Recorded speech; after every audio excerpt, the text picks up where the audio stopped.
Hey friends, welcome back to Bible Fun with the Duns and Fun Mimi today. Hello. I put her to work. Orville wants us to say that he's here too. She's visiting and we've been painting Bibles today and I'm pretty excited. We didn't get very far because commitment issues. But anyway, the book of Esther, chapter 9. We kind of wanted, it's a pretty exciting chapter, but we wanted maybe not the war part. You start us out, Mimi. Okay. It's really exciting at this point in their lives. God has placed Esther in this position for such a time as this, and I know this isn't in this chapter, but I just love that. Because she was placed here, God allowed, instead of the Jews being killed, this happened on the days that they were supposed to be killed. But God worked it out where obviously that doesn't happen, but instead the Jews are able to kill all of their enemies. And what's so exciting about it is they want to remember this, and so they still celebrate this today. And Jenny wants to tell you more about that. I do. She went to Sunday school with me and I shared, and I'm sharing secondhand from what Dusty experienced, but what I know the Jewish culture still experiences today. They have this festival called Purim, and they talk about it in here. And remember, pure is the dice that Haman was casting to figure out what day was going to be best to kill the Jews. And what's so crazy about this chapter and the previous chapters of where all of Haman's plans, it's irony of ironies. Everything that he thought he was going to get, everything has been flipped and reversed. And it reminds me of this saying when we were kids, like if someone says something mean to you, you say, well, I'm rubber and you're glue, and whatever you say to me bounces off of me and sticks to you.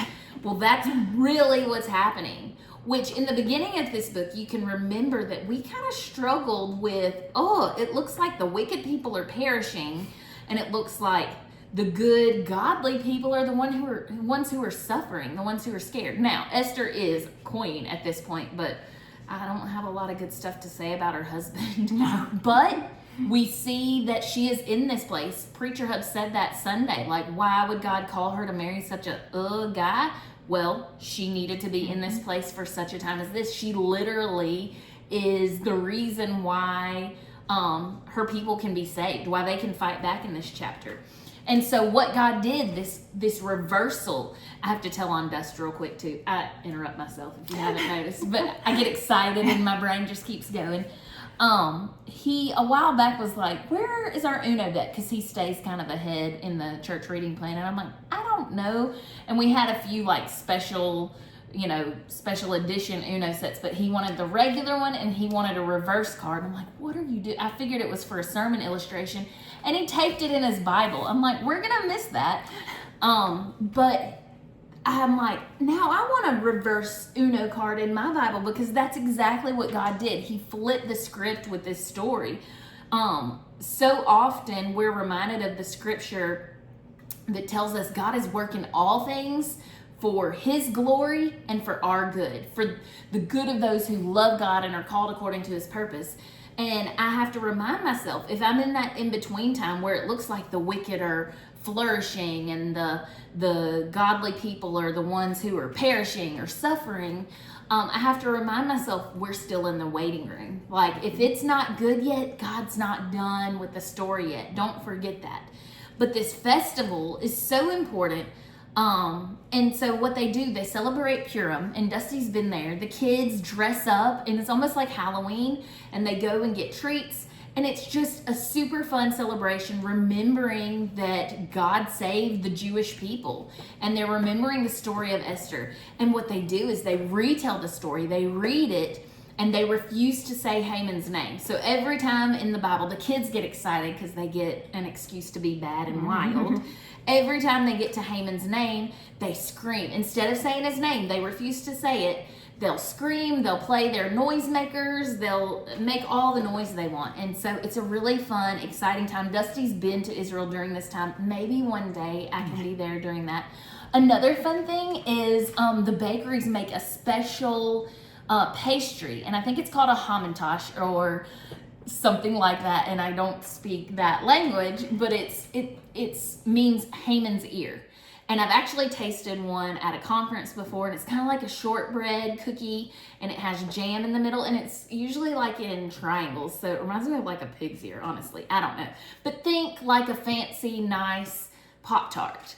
And so that's something they partake in. But what I think is so cool, and you know, if you hang out with me long enough, a lot of my takeaways come down to this. God wanted them to observe this. He wanted them to celebrate this time after time. And if you look back, you see the other celebrations they celebrate. Another big one that's kind of parallel to this is the Passover, another time where God saved his people. And they celebrate it every single year, remembering what God did. And so it's a fun time to have a holiday, to have a celebration, but most of all, God knows his people.